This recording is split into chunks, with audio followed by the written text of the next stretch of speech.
नमस्ते फ्रेंड्स, आप सब कैसे हैं? आशा करती हूँ आप लोग बहुत अच्छे होंगे और मैं भी अच्छी हूँ। फ्रेंड्स, यह वीडियो है संडे का और डेट थी 14 अप्रैल और सुबह ही हस्बैंड चले गए थे ड्यूटी क्योंकि आज थी अम्बेडकर जयंती।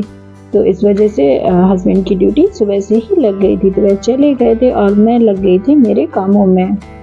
और मैं मेरे काम है तो वह करती जाऊंगी और बस इसी तरीके से मैं मेरे जो काम होते हैं तो खुद को घर के कामों में बिजी रखती हूँ। तो उससे ये फ़ायदा होता है, एक तो घर का काम हो जाता है और दूसरा जो हमारा माइंड रहता है तो वह भी शांत रहता है, क्योंकि जब हम फ्री बैठे हैं तो दिमाग में कई प्रकार की बातें आती हैं। तो बस इसी तरीके से मैं खुद को व्यस्त रखती हूँ और मेरे जो काम होते हैं तो उनको करती जाती हूँ। मैं आ गई थी पार्थ के रूम में, सुबह का झाड़ू मैंने लगा लिया था और पार्थ की जो स्टडी टेबल थी तो उसको मैंने सेट कर दिया था। इसके बाद जो पार्थ की बुक्स वगैरह हैं तो उनको भी मैं सेट करती जाऊंगी, क्योंकि बच्चे हैं और स्कूल जाते हैं, पढ़ते भी हैं, तो थोड़ा बहुत जो बुक्स वगैरह हैं तो फैल ही जाती हैं। कभी वह रख देते हैं और कभी ऐसे ही छोड़ देते हैं। फिर जो पार्थ की बुक्स थी तो वह मैंने सेट कर दी थी, बैग भी उसका अच्छे से अरेंज कर दिया था और जो बेड था तो उसको भी मैं साफ कर दूंगी। ब्लैंकेट मैं फोल्ड करती जा रही हूँ और बस यही एक ब्लैंकेट है जो अभी तक निकली हुई है, इसको अभी रखा नहीं गया है और ये कभी कभी यूज भी हो जाती है, तो इस वजह से इसको अभी तक रखा नहीं है। ब्लैंकेट मैंने फोल्ड कर दिया था, बेडशीट को मैंने झड़ा दिया था। बेडशीट झड़ाने के बाद जो कुशन थे तो कुशन को भी मैं सेट करती जा रही हूँ। बेड अरेंज हो गया था। बेड अरेंज करने के बाद फिर कुछ कपड़े भी रखे हुए थे, जो अभी बीच बीच में शॉपिंग जाते हैं ना तो कुछ कपड़े हो जाते हैं इकट्ठे, तो बस उन्हीं को भी मैं फोल्ड करती जा रही हूँ। तो जब भी मुझे टाइम मिलता है तो इसी तरीके से मैं मेरे जो काम होते हैं तो बीच बीच में करती रहती हूँ। कपड़े फोल्ड हो गए थे। कपड़े फोल्ड होने के बाद फिर इनको मैं अलमारी में सेट कर दूंगी और फिर बाकी का जो काम है तो उसको भी करते जाऊंगी। कपड़े सेट होने के बाद फिर थोड़ी सी मैं डस्टिंग भी करूँगी, क्योंकि घर में थोड़ी बहुत डस्टिंग तो करनी ही होती है, क्योंकि अभी गर्मियाँ आ गई हैं और हवा भी काफ़ी चलती है और शाम को तो अक्सर ही काफ़ी तेज़ आंधी तूफान टाइप का चलने लगता है, तो इस वजह से जो है तो थोड़ी बहुत डस्ट भी आता रहता है। तो इस वाले गेट को मैं पोंछती जा रही हूँ और दोनों साइड से ही मैंने गेट को पोंछ लिया है।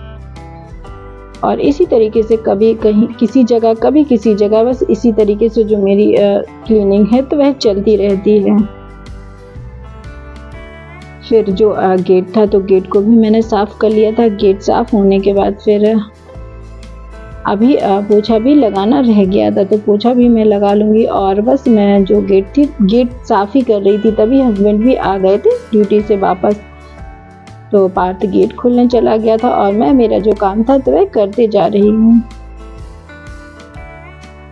और हस्बैंड कुछ सामान लेकर आए थे तो उसको मैं बाद में देखूंगी, पहले मेरा जो काम कर रही हूँ तो वह मैं करती जाऊंगी। फिर मैं पोछा भी लगाती जा रही थी, सभी जगह मैंने पोछा लगा दिया था और बस इसी एरिया में रह गया था। तो जो गमले रखे हुए हैं तो गमले को भी साइड में हटाती जा रही हूँ और इनको भी हटाकर पोछा लगा लूँगी।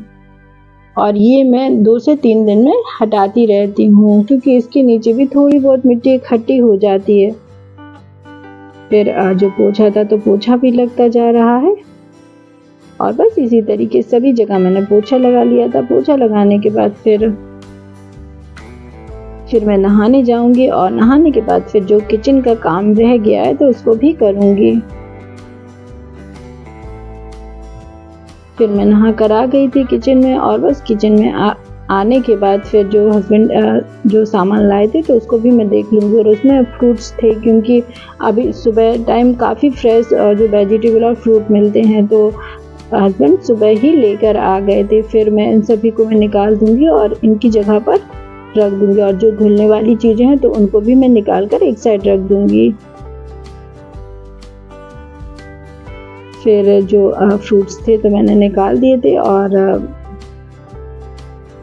और पार्थ भी बोल रहा था कि वह तरबूज खाएगा, तो उसके लिए मैं तरबूज काट लूँगी। और फिर अभी खाना भी बनाना रह गया तो खाना भी मैं बना दूँगी।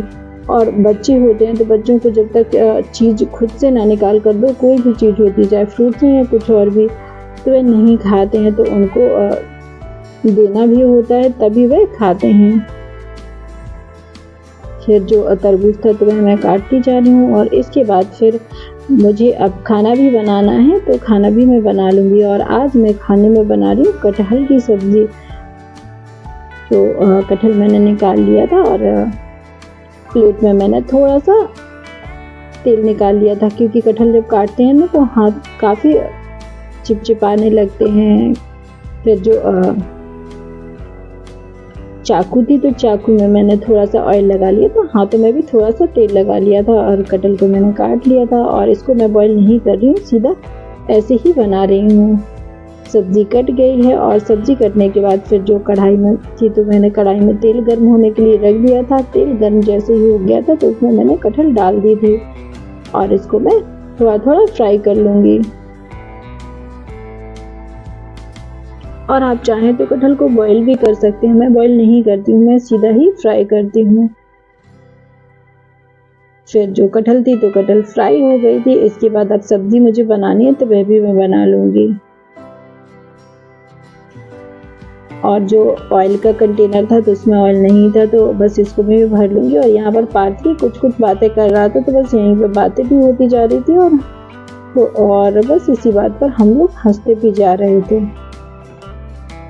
और जो पैकेट में थोड़ा सा तेल बचा हुआ था तो उसको मैंने कढ़ाई में डाल दिया था और बस इसी में मैं सब्जी भी बना लूँगी।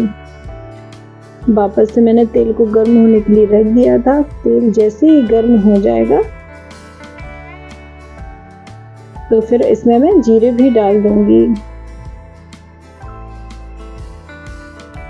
और जीरे जैसे ही भुन जाएंगे तब इसमें मैंने जो मसाला पीसा हुआ प्याज, टमाटर, अदरक, लहसुन का तो वह भी मैं डाल दूँगी। जीरे भुन गए हैं और जो लहसुन है तो लहसुन भी भुन गए थे। इसके बाद जो पीसा हुआ मसाला था मैंने तो वह भी मैं डाल दूँगी और थोड़ा सा पानी भी ऐड कर दूँगी, जिससे कि जो मसाला है तो वह अच्छे से भुन जाए। और जो सब्ज़ी होती है तो सब्ज़ी को हमेशा ही धीमी आंच पर बनाना चाहिए, क्योंकि सब्ज़ी को जब हम धीमी आंच पर बनाते हैं तो सब्ज़ी में एक तो कलर बहुत अच्छा आता है, ऊपर से फ्लेवर भी बहुत अच्छा आता है। मसाला मैंने डाल दिया था। इसके बाद फिर मैं डाल रही हूँ ड्राई मसाले। नमक डाल दिया था। नमक के बाद मैं डाल रही हूँ हल्दी पाउडर, धनिया पाउडर, लाल मिर्च पाउडर और थोड़ा सा गरम मसाला। बस इसके अलावा मैंने कोई सा मसाला नहीं डाला है। मसाला मैं भूनती जा रही हूँ और बस मसाला जैसे ही भुन जाएगा तो जो मैंने कटहल फ्राई करके रखी है तो उसको भी मैं डाल दूँगी। और आज मैंने मसाला बहुत ज़्यादा ड्राई नहीं भुना है, क्योंकि जो कटहल है तो वह भी अभी पकनी है, तो इसी मसाले में कटहल भी पक जाएगी और साथ साथ जो मसाला है तो वह भी और अच्छे से भुन जाएगा। कटहल और मसाले को मैंने अच्छे से मिक्स कर दिया था और ढक्कन से कवर कर दिया। तो ये धीमे धीमे तक जब तक पकेगा तब तक जो बाकी के और काम अभी रह गए हैं तो उनको भी मैं करती जाऊंगी। सब्जी भी बनती जा रही थी और सब्जी बनने के बाद फिर मैं इसमें हरा धनिया भी डाल दूंगी। और ये सीजनेबल सब्जी जो होती है तो खाने में भी अच्छी लगती हैं। फिर हरा धनिया डाल दिया था और जब तक सब्जी पक रही थी तब तक मैंने आटा तैयार कर लिया था। आटा तैयार करने के बाद रोटियां भी मैं बना लूँगी। और बीच बीच में जो टीटू मिट्टू थे तो उनसे भी मैं बात करती जा रही थी, क्योंकि वे बीच बीच में बोलते रहते हैं ना तो बहुत अच्छा लगता है। और फ्रेंड्स आज की मेरी टिप यह है कि अगर मसाले में दही डालना हो तो उसको धीमी आंच पर डालेंगे और थोड़ा थोड़ा कर डालेंगे और चम्मच से चलाते जाएंगे, तो इससे जो दही है तो वह फटेगा नहीं। या फिर आप गैस को भी बंद कर सकते हैं। गैस बंद होने के बाद फिर थोड़ा सा जब मसाला ठंडा हो जाएगा तो उसके बाद भी दही डालेंगे तो उससे भी दही फटेगा नहीं। और यही आज की मेरी टिप थी।